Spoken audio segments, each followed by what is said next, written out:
এতটা নিচে নেমে গিয়েছিলেন, অন্ধ হয়ে গেছিলেন, এই দেশের বৃহত্তর জনগোষ্ঠীর চিন্তাভাবনার সাথে তিনি সম্পর্ক করতে পারেননি। আমি বলব ভারতের ডিপ্লোমেসির এটা একটা বিরাট একটা সীমাবদ্ধতা।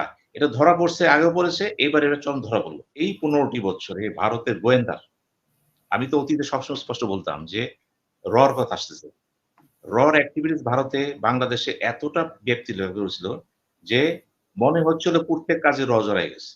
এই যে ১৫ বছর যে আপনারা কষ্ট করছেন, আপনারা সমর্থন দিয়েছেন, জামাত দিয়েছে, বিএনপি দিয়েছে, কিন্তু কথা ছিল। দাবি ছিল বোধহয় একটা কোটা। এটাতে ৯ টা, ৯ টাতে ১ টা হয়ে গেল। যখন দেখা গেল আগায় যাচ্ছে এবং কেউ প্রেডিকশন করতে পারে নাই, আমিও তো পারিনি, যে বিজয় হয়ে যাবে। এবং শুরুতে আমি বলেছি যে শেখ হাসিনা ২ বার ভারতে গিয়েছেন। একবার আশ্রয় নিয়েছিলেন যখন ৭৫ এর উপরে, তখন তিনি অরাজনীতিক এবং অনেকের একটা দরদ ছিল তার প্রতি। একটা অন্যরকম সেন্টিমেন্ট ছিল। যে পিতৃহারা, মাতৃহারা যেটি হোক, এটা গণমানুষের সেন্টিমেন্ট ছিল। এবং সেটা নিয়ে কিন্তু প্রশ্ন ওঠে নাই। এবার কিন্তু তিনি ভারতে গেলেন সাবেক প্রধানমন্ত্রী হিসেবে এবং অসংখ্য অভিযোগ, নির্যাতনের, অনেক গল্প কাহিনী, অনেক বাস্তবতার মাধ্যমে। সুতরাং ২ টি আশ্রয়ের কিন্তু পার্থক্য আছে। একটি বিতর্কিত, একটি অবিতর্কিত। একটি তিরস্কৃত, একটি অকৃত। ১ম আশ্রয় কিন্তু ভারত খুব অসুবিধা হয়নি কিন্তু। তারা যেকোনোভাবেই তাকে আশ্রয় দিয়েছে। ২য় অবস্থান থেকে যখন গিয়েছেন, এখন প্রশ্ন শেখ হাসিনা কে?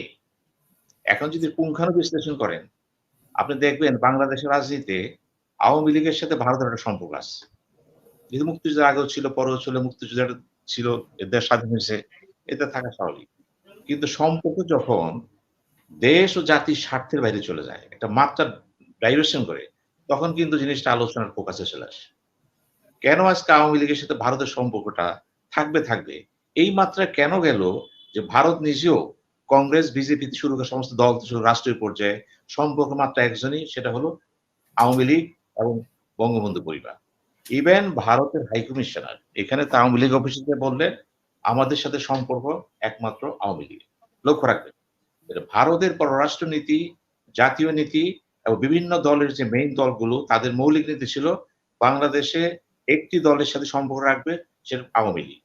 এবং এটা করতে গিয়ে যে ঘটনাটা ঘটলো কি হলো, বৃহত্তর জনগোষ্ঠীর যে আশা আকাঙ্ক্ষা ছিল, এখানে যে আরো দল ছিল, আরো মত ছিল, এবং বৃহত্তর জনগোষ্ঠী যদি মনে করেন আওয়ামী লীগ ৩০% সমর্থন আছে, তাহলে ৭০% তো বাইরে আছে।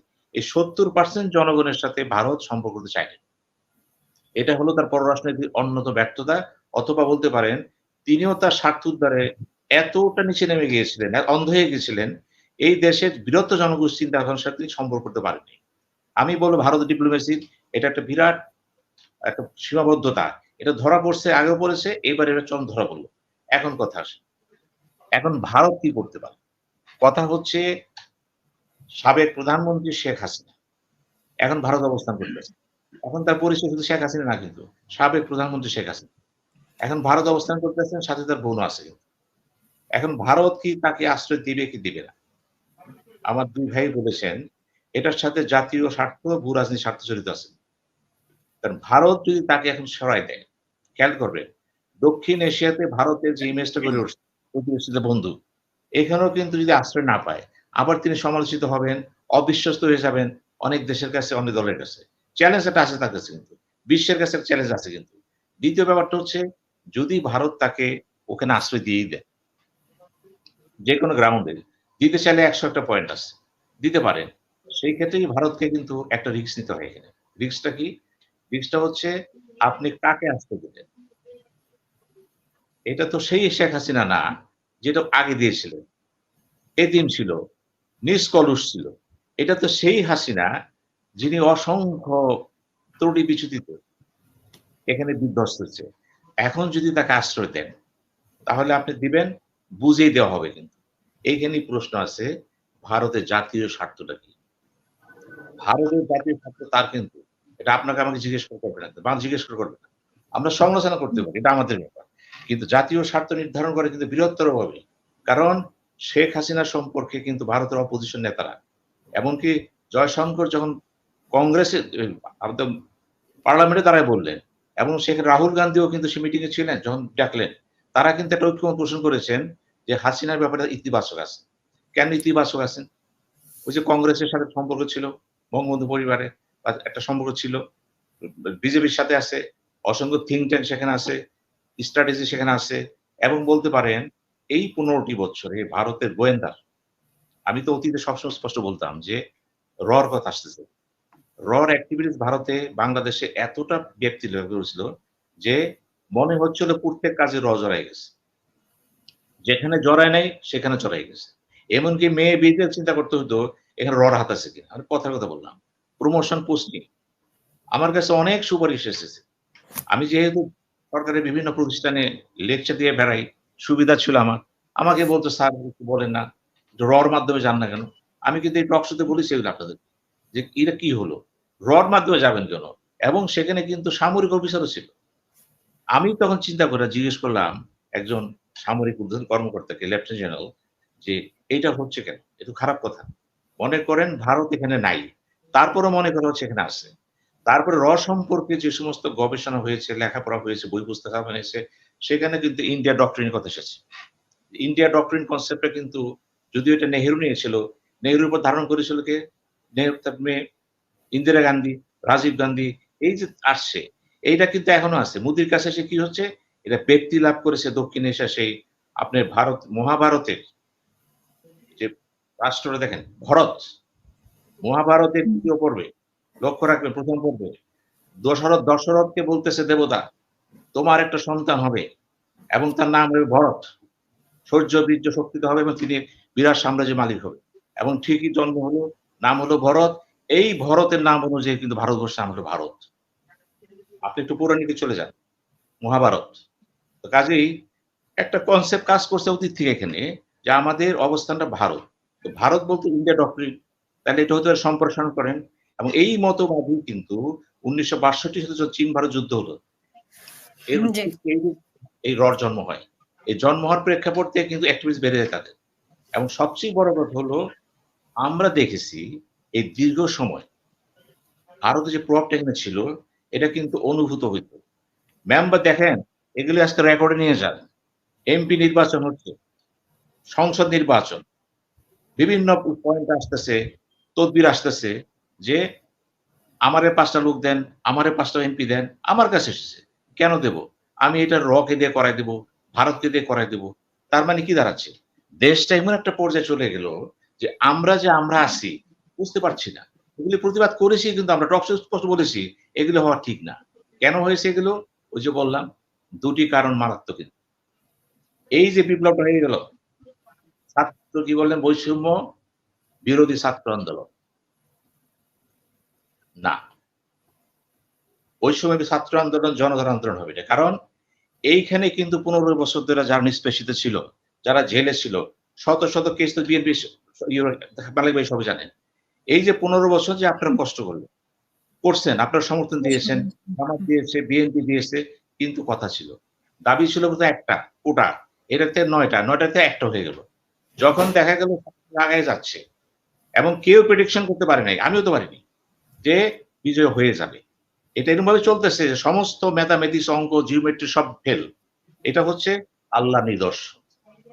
আল্লাহ যখন চান কোন গবেষণা কাজ করে। আমাদের কোন গবেষণা কাজ করেনি। করে নাই। আমি তো চিন্তাই করতে পারি হয়ে যাবে। কিন্তু হঠাৎ হয়ে গেল তো এটা। এই যে হয়ে গেল, কেন হয়ে গেল? এর পিছনে ছিল সমস্ত দলগুলোর ঐক্যবদ্ধ শক্তি। যেই শক্তির কারণে এটা সফল হয়েছে। কাজেই এটাও মনে রাখবেন যে তার পতনটা কেন হলো? আমার কাছে ২ টা জিনিস গুরুত্বপূর্ণ।